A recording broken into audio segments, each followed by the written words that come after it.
সাংবাদিক আসাদুজ্জামান তুহিন ভাইকে যেভাবে নির্মমভাবে সন্ত্রাসীরা কুপিয়ে হত্যা করেছে, আমরা আজকের এই মানববন্ধন থেকে তার তীব্র নিন্দা এবং প্রতিবাদ জানাচ্ছি। আমরা বিভিন্ন সময় দেখি সাংবাদিকদের উপরে হামলা হচ্ছে, তাদের উপরে হত্যাযজ্ঞ পর্যন্ত চালানো হচ্ছে, কিন্তু এর বিচার আমরা কখনোই দেখতে পাই না। রাষ্ট্রের কাছে আমাদের আকুল আবেদন, সাংবাদিকদের নিরাপত্তা নিশ্চিত করতে হবে। তাদের সব ধরনের নিরাপত্তা যেন রাষ্ট্র ব্যবস্থা করে, সেই বিষয়ে আমরা রাষ্ট্রের যারা গুরুত্বপূর্ণ দায়িত্বে রয়েছেন তাদের কাছে আমরা অনুরোধ জানাতে চাই।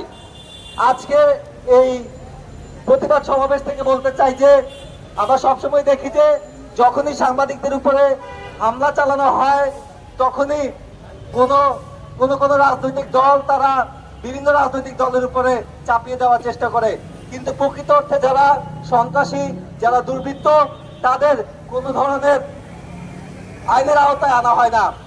আমরা গতকাল দেখেছি গাজীপুরে সাংবাদিকের উপরে যেভাবে হত্যাযজ্ঞ চালানো হয়েছে, প্রায় 24 ঘন্টার কাছাকাছি পেরিয়ে গেলেও এখন পর্যন্ত যারা প্রকৃত আসামি তাদেরকে গ্রেফতার করা হয়নি। আমরা এর তীব্র নিন্দা এবং প্রতিবাদ জানাই। ধন্যবাদ সবাইকে।